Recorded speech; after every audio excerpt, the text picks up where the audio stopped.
YugiNoNo. Alright, you guys, so there's two really cool things that come from us not having any sort of set rotation in Yu-Gi-Oh! The first of which is that we can take any deck from the past and bring it to any tournament in the present. In other words, as long as not any of your cards in your deck are on the Forbidden and Limited list and you're following the rules, you can play any deck from any era of Yu-Gi-Oh! Which is just amazing. And the second really cool thing about not having a set rotation is that you get to look through cards and find really cool tech cards, obscure cards that no one ever sees coming to spice up your deck with. There are thousands and thousands and thousands of Yu-Gi-Oh! Cards, guys, and looking through them all and finding that one spicy tech card that just breaks your deck wide open or gives you an edge over your opponent is one of the best feelings in Yu-Gi-Oh! Finding that one card that you actually like and you actually like playing is just an amazing feeling. So in this video, guys, I'm going to be counting down my favorite random Yu-Gi-Oh! Cards that I have discovered and that I love playing. And these cards aren't in any particular order of greatness or anything like that. I just put them in the order that they're in just because that's the order that I felt like talking about them in. So we're going to start this off with Gale Dogra. You guys recently saw my updated Herald deck profile that I just did the other day, but Gale Dogra wasn't always in Heralds. Actually, matter of fact, when Sam first introduced me to Heralds, I forgot that Heralds were a deck. And when he first introduced me to the deck, you know, this monstrosity that he made, he was only playing the Fluffle engine and Styx chairs, you know. He was playing Cyber Angel Benton, of course,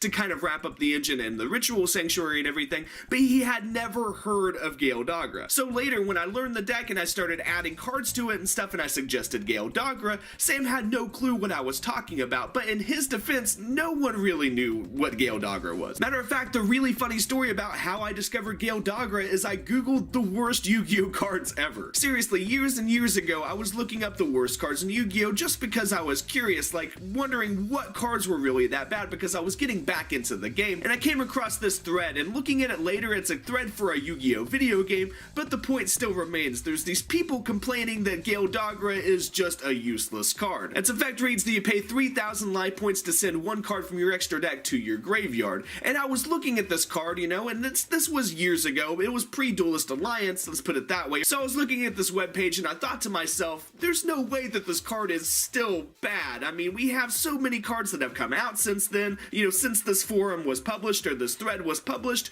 so there's gotta be some way to make this card useful. Well, there really wasn't any, and yeah, Gale Dogra was still a terrible card. So like I said a second ago, this was around the time that Duelist Alliance came out, maybe a little bit before, maybe a little bit after, but either way, months later we got the release of new challengers, and with the release of new challengers, we got Herald of Arc Light. So with Gale Dogra still on the back of my mind, when I first saw Herald of Arc Light, I was like, hey, this can be sent off of Gale Dogra, and Gale Dogra isn't once per turn. Wow, this is actually really good. I was right on paper, except for the whole paying 6,000 life points thing. It was Duelist Alliance format, and this was the release of new challengers. So in other words, the format was Shaddoll, Burning Abyss, and Klee. So would any Herald deck have any sort of chance? Would it have a ghost of a chance, if you will, in Duelist Alliance formats?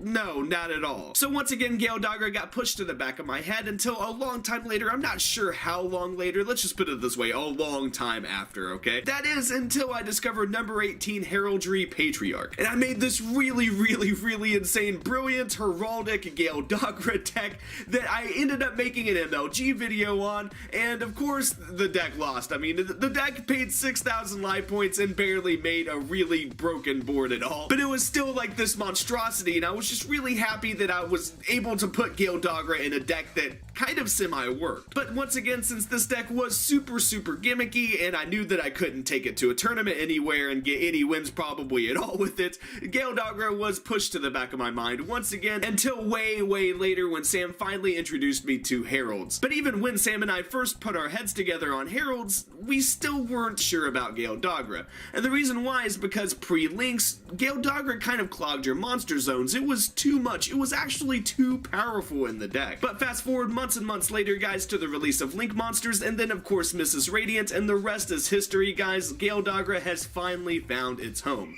even though it's not a fairy that you could pitch off of Herald. The story for this next card is not nearly as long, guys. I'm just gonna give you the short version of the story. Starting with, if you guys did not know, I love playing GOAT format. I love playing legacy Yu-Gi-Oh formats in general. I just love playing Yu-Gi-Oh in general. But believe it or not, for a long time in my Yu-Gi-Oh career, longer into my Yu-Gi-Oh career than I care to admit, I had no idea what GOAT format was. And the reason why is because around that time in real life, around, real life 2005, when I was like probably 11 years old or something like that, and I wasn't really playing Yu-Gi-Oh in that kind of way, in a competitive way. Around the time of GOAT format, me and my friends were still using Change of Heart and Monster Reborn at 3, and it was just complete and utter chaos. But years later, I was clicking through YouTube videos and discovered GOAT format, and I ended up really taking a liking to the format and reading about it, and ended up making some friends that also played the format. And if you guys also play GOAT format, you know that sometimes new cards are discovered that aren't really new. They're cards that were available at the time that no one had really just discovered at that point in time. In other words, guys, looking back at GOAT format, you're able to innovate the format without introducing new cards to it at all. So with that being said, as a GOAT player, you're kind of always looking through cards. Maybe not always all the time, but you're always curious about other cards that were available at the time. So when you're looking through comments and you see something from Labyrinth of Nightmare or from Dark Beginnings or something like that, you kind of take notice to it. GOAT format actually does a really good job of teaching you how to look through cards. And looking through cards available at the time is exactly how I discovered Regenerating Mummy. Regenerating Mummy is a zombie card that no one really pays any mind to because it doesn't have any relevancy in modern Yu-Gi-Oh whatsoever. Regenerating Mummy in our current Yu-Gi-Oh format isn't a good card at all. It doesn't really start you, it doesn't extend you, it doesn't really do anything. It's just a zombie monster with a weird effect and decent stats.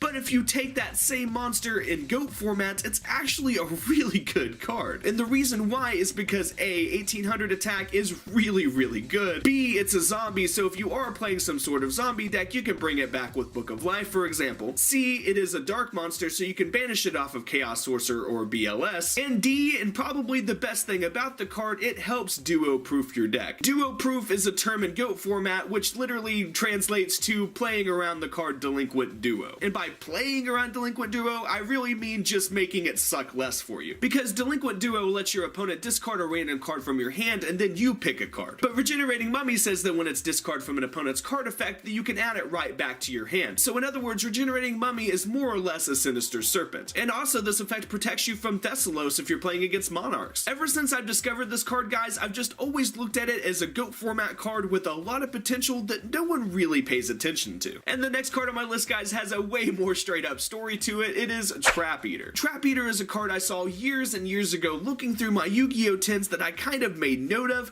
but didn't really do anything with. And the reason why I never did anything with it is because between the decks that I was playing and the decks that were being played in any given metagame from the time I saw that card until the time I actually used that card, the situation never came up to where I thought the card would be good at all. And I'm gonna be honest, guys, I completely forgot about this card's existence altogether. That is, until the release of the Emperor of Darkness structure deck, which gave us Monarchs. More specifically, the Emperor of Darkness structure deck made Monarchs great again, and even made them a tier 1 deck later on. And that is where the story is going to begin, because right when the Emperor of Darkness structure deck came out, I truly did remember Trap Eater, and I said to myself, man, if this is ever the best deck, then everyone is going to start playing Mask of Restrict, and that's going to make Trap Eater really good. And to my surprise, that literally happened. The reason why I didn't pick up Monarchs initially right when they came out is because Pepe was the best deck in the game. It was literally a tier 0 deck, and we hadn't had that emergency list yet. So in other words, I was playing Pepe with everyone else, guys. I really was. The deck was too good. But right when that emergency list came out and Pepe fell from grace, I immediately switched to Monarchs because I secretly, even though my friends hated the deck, I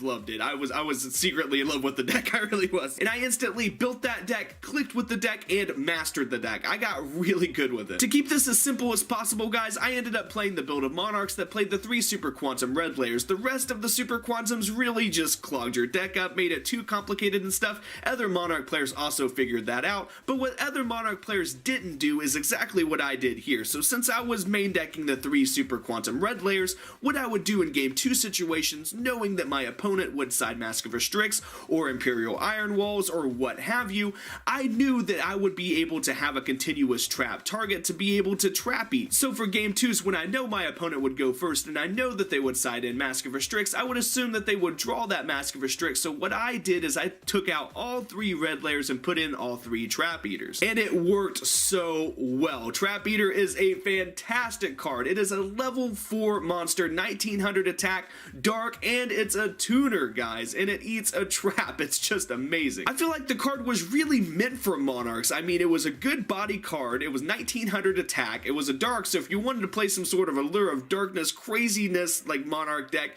you could do that. But mainly, it didn't eat up your normal summon, gave you tribute fodder, and got over any sort of floodgate that you were worried about. That's what made the card good. It accomplished those 3 things for you. And the card was very consistent because you would be surprised how predictable people are. Siding Mask of Restrict, everyone sided Mask of Restrict. And at the very least, if they didn't see the Mask of Restrict, if you were playing against Cosmos, they were indeed playing Call of the Haunted, undoubtedly. So either way, you had a target for Trap Eater. It was just fantastic. And for the last card that I'm going to be talking about today that I discovered a long time ago when I first started getting into Cyber Dragons, of course, I am talking about Cycroid. I've come up with a lot of goofy and crazy text for Cyber Dragons over the years. You guys know that. You guys know me and Cyber Dragons, but Cycroid might be my favorite one. And the reason why is really simple. It works with Power Bond. Power Bond gets the card up to 3200 attack, and it can attack directly from its effect. That is just so goofy. The card itself is so goofy and gimmicky and stuff, but in Cyber Dragons, the card is actually low-key kind of broken and serves a couple of different uses. I mean, for one, it's what I just said. It lets you attack for 3200 directly with Power Bond, but it also lets you fuse into it using any 2 machines. So if you don't draw your Cyber Dragons, you draw 2 other machines, let's just say 2 Galaxy Soldiers, for example, you could fuse into Cycroid that way as well. But what's also really cool about the card is that it's a level 5, and to most people that won't mean much, but to a Cyber Dragon player that means everything. It's an instant fusion target that you can use to go into Cyber Dragon Nova with. And of course, Cyber Dragon Nova is your main play extender and lets you go into Cyber Dragon Infinity, of course, which is your main negator. Cycroid, guys, is just a really gimmicky, cool card for Cyber Dragons that I discovered a long time ago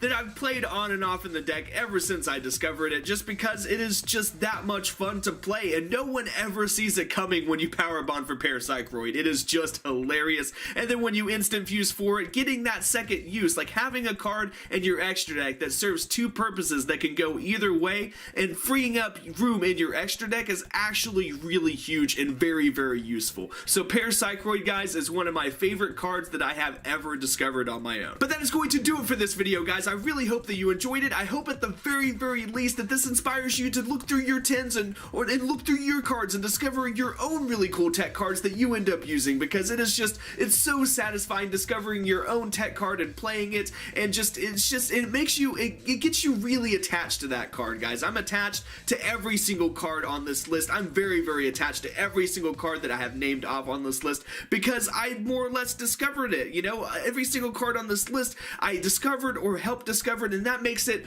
way more sentimental. Every single card on this list is very sentimental to me, guys. So because of that, guys, I wanted to make this video and get everyone looking through cards and stuff and just enjoying playing Yu-Gi-Oh the way that I enjoy playing Yu-Gi-Oh. So have fun looking through cards, guys, and let me know what you find down below. Or if you've already found cards that you play all the time, go ahead and let me know what cards you guys play, because I would love to do another one of these videos. This was so much fun to make, actually. But until next time, guys, I'm gonna look through some more cards.